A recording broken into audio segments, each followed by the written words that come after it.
কয়েক মাস আগে লাগানো অ্যাডিনিয়ামের বীজ থেকে দেখো কত সুন্দর চারা। তো চলো বন্ধুরা, আমি কিভাবে এত সুন্দর চারা তৈরি করলাম এই ভিডিওটাই তোমাদের পুরোটা দেখাবো। ভিডিওটা পুরোটা দেখতে থাকো স্কিপ না করে। তো ভিডিওটাই দেখতেই পাচ্ছ আমি মাখামাখি করছি। তো পুরোটা বলে দেবো আমি কতটা কি পরিমাণে নিয়েছি।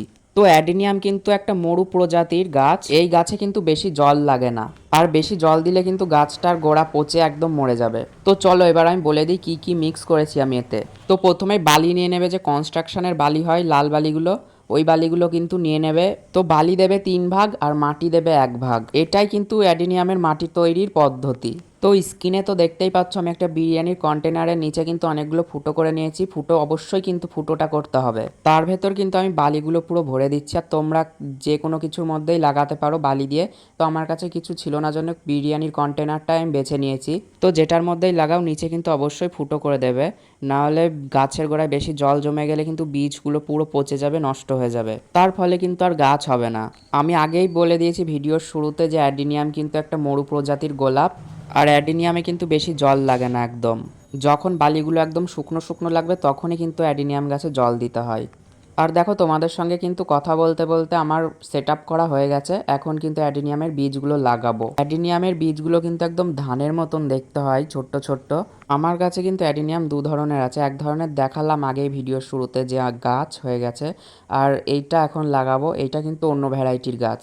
তো সুন্দর করে লাগিয়ে দেবে কিন্তু, আর ঘন ঘন কিন্তু একদমই লাগাবে না, কারণ গাছগুলো অনেক বড় হয়ে গেলে তখন অনেক জায়গা লাগে। একদম পাতলা পাতলা করে লাগাবে, যাতে গাছটাও সুন্দর গ্রোথ নিতে পারে আর সুন্দর হয় গাছটা।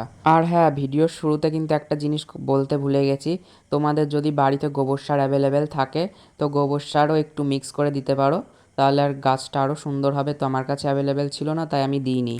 আর দেখো কত সুন্দর করে কিন্তু আমি লাগিয়ে দিচ্ছি, আর ফাঁকা ফাঁকা করে কিন্তু লাগাচ্ছি। তোমরাও এরকম ফাঁকা ফাঁকা করে লাগিয়ে দেবে। দেখেছো কতটা ফাঁকা ফাঁকা করে লাগাচ্ছি? ফাঁকা করে লাগালে কিন্তু গাছটার গ্রোথ অনেক সুন্দর হবে।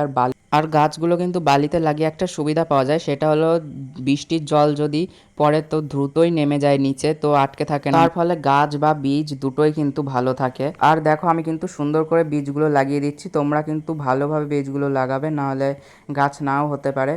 তো তোমাদের আমার এই ছোট্ট ছোট্ট ট্রিক্স অ্যান্ড টিপসগুলো কেমন লাগে তোমরা কমেন্ট করে কিন্তু জানাবে। আর যদি ভালো লাগে তো চ্যানেলটি সাবস্ক্রাইব করে দেবে অবশ্যই, আরও ছোট্ট ছোট্ট টিপস পাওয়ার জন্য। আর তোমরা স্ক্রিনে দেখতে পাচ্ছ আমি কতটা ফাঁকা ফাঁকা করে লাগিয়েছি। তোমরাও পারলে এমন ফাঁকা করেই লাগিও, কারণ ফাঁকা করে লাগালে কিন্তু যে কোনো গাছই খুব ভালো গ্রোথ হয়। আর দেখো ওপর দিয়ে কিন্তু হালকা করে মাটির স্তর দেবে, বেশি ডিপে কিন্তু একদম লাগাবে না। বেশি ডিপে লাগালে কিন্তু গাছটা উঠতে অনেক দেরি হবে।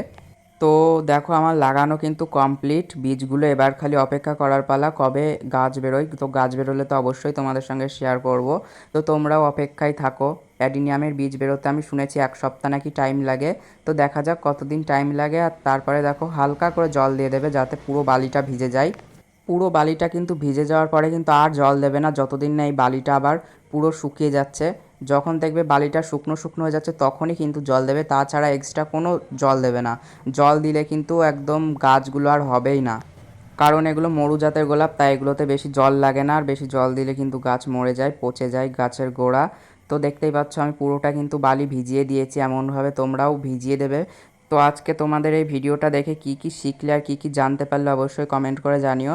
আরও নতুন নতুন ভিডিও দেখার জন্য চ্যানেলটি সাবস্ক্রাইব করে রাখো। আজকের মতো ভিডিওটা এইটুকুই, সবাইকে টাটা।